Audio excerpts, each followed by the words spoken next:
A continuación, en Otra Mirada, presentamos Punto de Vista. Punto de Vista. Con Nicolás Lynch.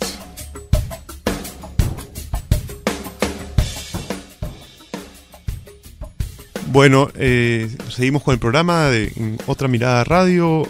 A continuación, estamos con la columna de Nicolás Lynch. ¿Cómo estás, Nicolás? Buenos días. ¿Cómo están, oyentes de Otra Mirada Radio? ¿Qué nos has traído hoy día, Nicolás?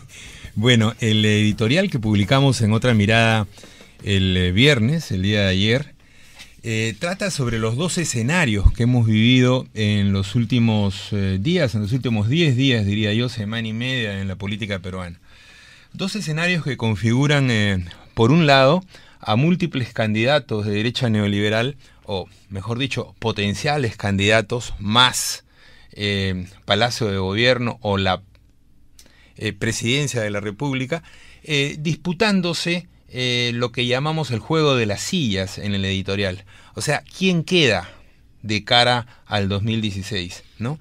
Y para ello, por una parte, tenemos a Alan García tratando de descalificar el trabajo de la megacomisión, llamada megacomisión de investigación del gobierno aprista, ¿no?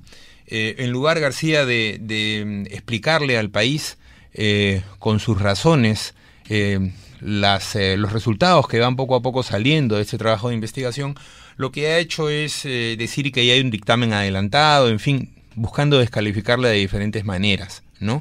Y por último, señalando que lo que está en juego es lo que él llama la reelección conyugal, o sea que abrió un operativo de parte de Palacio para sacarlo de la carrera presidencial y que este es el fondo del tema de las denuncias en su contra.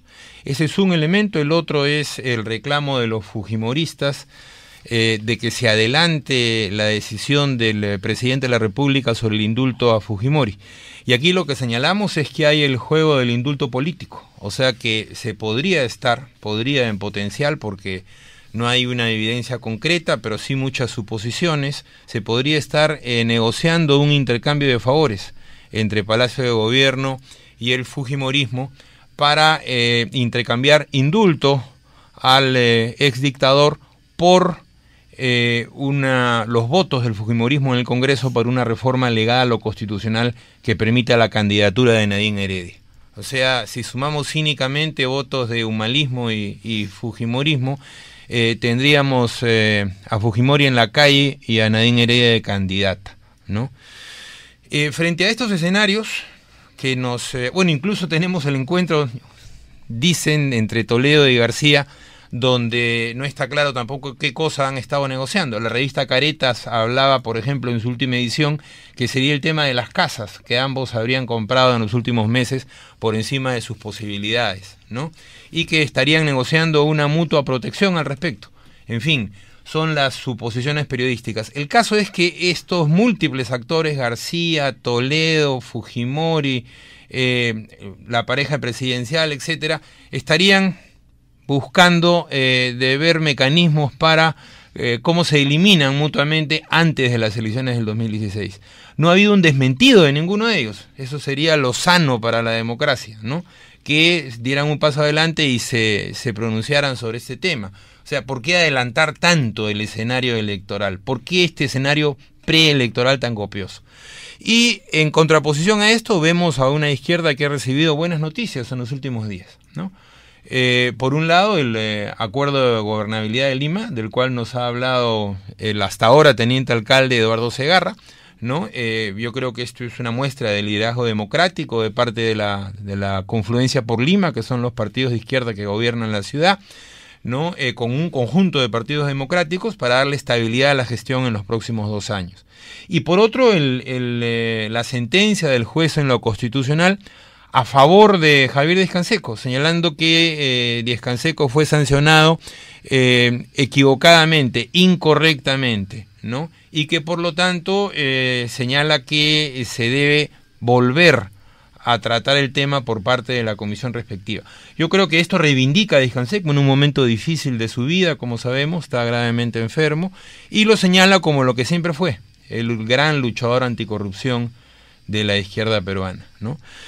Por supuesto que la izquierda todavía tiene retos, como señalamos, importantes por delante. El principal es el reto de la unidad, en el cual están empeñados 6 partidos de izquierda, 4 agrupados en Fuerza Ciudadana, el Partido Socialista, el Partido Comunista, Ciudadanos por el Cambio y Fuerza Social, y otros 2, Patria Roja y Tierra y Libertad, ¿no?, que están fuera de Fuerza Ciudadana, pero que en conjunto forman un abanico de partidos de izquierda que ojalá en el futuro puedan expresar o representar de la mejor manera los intereses de un importante sector de la ciudadanía que busca ser representado por una expectativa de cambio, de transformación social, ¿no?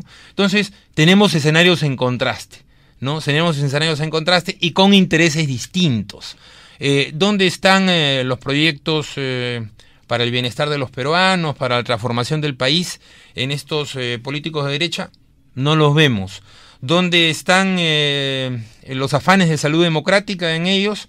Tampoco. Parece que lo que juegan son intereses personales, familiares. En cambio, nos parece que en los partidos de izquierda el talante es diferente, ¿no? Pueden haber limitaciones, ciertamente, pero el talante es distinto y se apunta a lo colectivo, a la preocupación por el país, ¿no? Ahora, algo interesante es que he visto también en diversas columnas de opinión que se aplaude de alguna manera la reacción de Alan García y el APRA, también incluso que dialogue junto con Toledo, etcétera, considerando que hacía falta una oposición, diciendo que ahora se trata de estos grandes opositores al gobierno, que hacía falta porque el gobierno estaba como flotando como un corcho sobre el agua de manera muy tranquila. Lo que yo siento es que en realidad es una oposición enteramente coyuntural. No sé cómo tú lo ves. ¿Tú crees en verdad que podríamos considerarlo opositores? Bueno, yo creo que la oposición a un gobierno democrático siempre es bienvenida, ¿no? Desde una concepción pluralista de la política, creo que en la controversia, en el debate, es donde surge el futuro, la verdad política. Sin embargo, habría que preguntarnos, como señalas, Laura, sobre el contenido de esta oposición, ¿no? Y como decimos en nuestro editorial del día de ayer, el contenido parece más estar centrado en las posibilidades personales de tal o cual nombre que en los intereses del país. Me permitiría señalar cuáles son las diferencias del señor García con el señor Humala, o cuáles son las diferencias del señor Toledo con el señor García, o cuáles las de Fujimori con Humala. O sea, seguramente las hay. Bueno, sería interesante que las oposiciones se ventilen en el país en torno a diferencias respecto a lo que hay que hacer o dejar de hacer en el Perú, ¿no? Y no qué tantos requisitos tengo para postularme a la presidencia o algún otro cargo público, ¿no? O sea, pasar de lo personal a lo colectivo, de lo individual al país. Sí, ahí, como decías, o sea, en esta semana se ha notado claro, ¿no?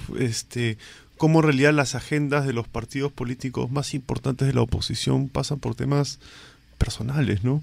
O, digamos, internos, ¿no? En el caso del fujimorismo es muy claro. El fujimorismo se debate internamente, creo yo, desde hace ya bastante tiempo. Hay una serie de informes periodísticos que relatan estas oposiciones al interior del movimiento entre una agenda política de cara a las elecciones del 2016 y su necesidad de buscar el indulto a Fujimori, ¿no? Todas las presiones de esta semana, o sea, digamos, del fujimorismo, más que presiones políticas, aparecen más bien como intentos de enfrentar al gobierno para presionarlo para que dé finalmente el indulto, o por lo menos para que se pronuncie a favor del indulto, ¿no? O sea, ayer estuvo el presidente del Consejo de Ministros, Juan Jiménez, en una sesión de interpelación promovida por el fujimorismo, que en realidad con una serie de, digamos, pretextos retóricos, en realidad llevó al premier simplemente para presionar a favor del indulto a Fujimori, me da la impresión, ¿no? Y en ese escenario también, el día de ayer, si no me equivoco, estuvo Fernando Chinguel, el encargado de la comisión de indultos o de gracias presidenciales, ¿no es cierto?, tratando de ingresar al Parlamento cuando no había sido citado, haciendo una especie de show, también simplemente para defender a su líder, Alan García, de estas acusaciones, ¿no? Entonces, como dices tú, creo que habría que exigirle a estas fuerzas opositoras que planteen su oposición al gobierno, valga la redundancia, en base a agendas políticas, ¿no? No sé, ¿qué piensas? Bueno, yo creo básicamente que en el caso, por ejemplo, de García, ¿no? Y de las acusaciones de las cuales está siendo objeto a partir de los primeros resultados que tenemos, porque repito, no hay dictamen definitivo todavía de esta comisión investigadora. Sería bueno una actitud más abierta de un exmandatario, ¿no? Una actitud más abierta, más tolerante, y no ver en todo ataques a sus posibilidades políticas futuras. Es más, esperaríamos de un partido como el APRA, un partido antiguo que ha liderado grandes jornadas democráticas en el Perú, esperaríamos también una actitud no solo de apoyo a un liderazgo personalista, sino a la apertura quizás a otros líderes, a líderes más jóvenes que pudieran tener aspiraciones presidenciales con las banderas de su organización hacia el 2016. Pero todo esto se nos presenta extraño, todo esto se nos presenta hasta risible, ¿no? Lo mismo podríamos pensar de Toledo, de Fujimori, ya fueron presidentes de la República, ¿no? Y yo creo que la ciudadanía quiere otra cosa. La ciudadanía quiere renovación, la ciudadanía quiere rostros nuevos, y eso es lo que no encontramos en la política y que no debemos parar de exigir, ¿no? Ese es uno de los roles que tenemos en Otra Mirada, queridos radioescuchas. Bueno, gracias Nicolás. Vamos a la pausa y regresamos con Otra Mirada Radio.